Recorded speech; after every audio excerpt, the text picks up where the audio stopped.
Hi, family of light. So I wanted to talk about a couple things today. First of all, I wanted to talk about the concept of doublethink. Growing up, my favorite book, and I know it's kind of dark, was 1984. And I'm really not sure why I loved such a dystopian book, but I do feel like I learned a lot from it. I think the Cabal kind of gave, or if you believe in that, whatever, gave away some of their secrets in that book, and I think we can learn from it. The concept of doublethink in particular. So if you guys know of the concept of doublethink, it's keeping two different contrasting ideas in your head at the same time.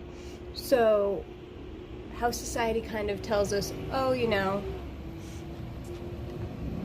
should act your age, but then also we have the awareness that you're as young as you feel.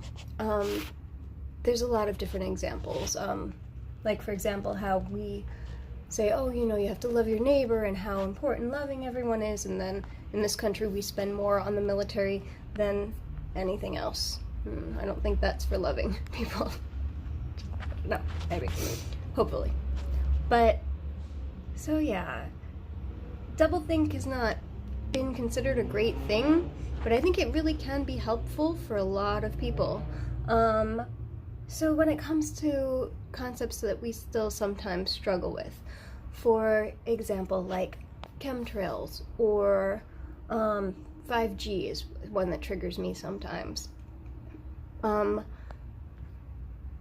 We can just, and everybody's meant to work within different levels, they swim within different levels of contrast.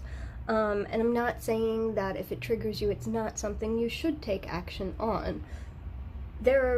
If you feel like you've tried everything and you've tried to look at everything through different perspectives and angles and you're just not meant to, maybe you're not. Maybe you're meant to go out and call your phone company or write to Congress or whatever it is. But we still have to live with these things, tap water included, the fluoride in the water.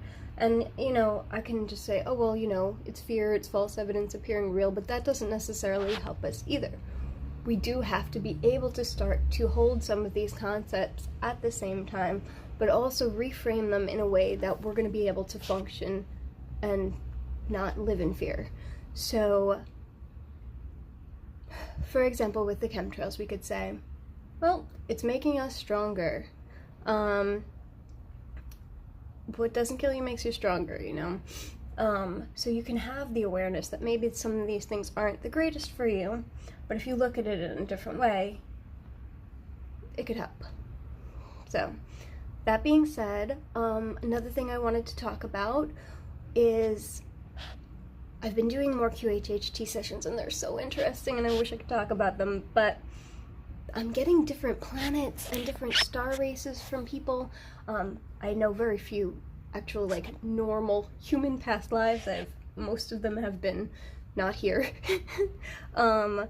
So I was thinking we should come up with, and tell me if this exists already and I haven't heard of it, if you guys know of one, but I think we should come up with a lesser known star race or lesser known planetary database of all of these planets, and then we can kind of gather information, because what if someone else has had this same channeled information or this same session in QHHT? We could kind of correlate notes, I think this is something that for future generations could be very helpful for all of us. And then the final thing is, I was really struggling with contacting and getting information from my Sirian aspect, and I had a conversation with it this morning, and he was basically like, we're really, well, you don't even have to say that they're afraid, and it's weird for higher dimensional beings because they don't usually operate in those lower vibrations, but they're kind of scared that we're gonna lose our individuality. And this is why they've been encouraging us more towards self-care and self-expression, because they think if we all just follow this light worker cause and just become, vegan goody two-shoes, that we're not going to honor our individuality, and we're going to lose something. They're afraid we're going to lose our individuality. So yeah, I've had luck with music and the Epsom salt baths, with contacting my guides, and I tried to reassure my Sirian that I'm not going to lose my individuality. Yeah, that's about it. So, for me, it's a lot about balancing service to self, so service to others, balancing all of these things. Alright, my food is done. So, that's it for today. Oh, I wanted to say, I don't know if you guys follow Starry Ari 333, but she's awesome, and she does these Aztec astrologies for the day.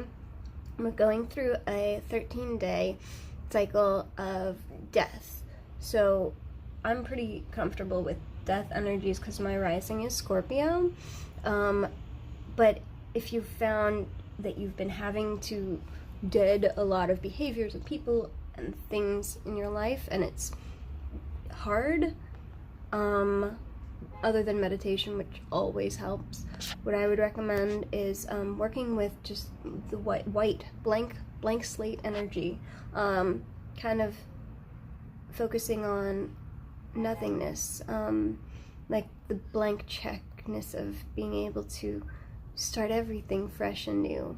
Brand new starts are a beautiful thing.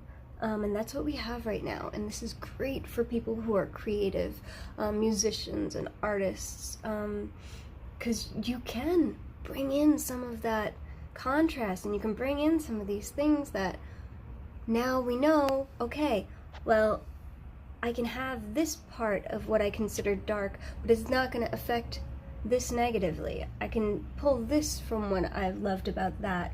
You get to choose now, which is a really beautiful thing too. Okay, I'm working on more mythology series painting, so I'm gonna have another one of those for you hopefully by the 26th, before this death cycle is done. I love you guys. Mwah. Blessings and better starts.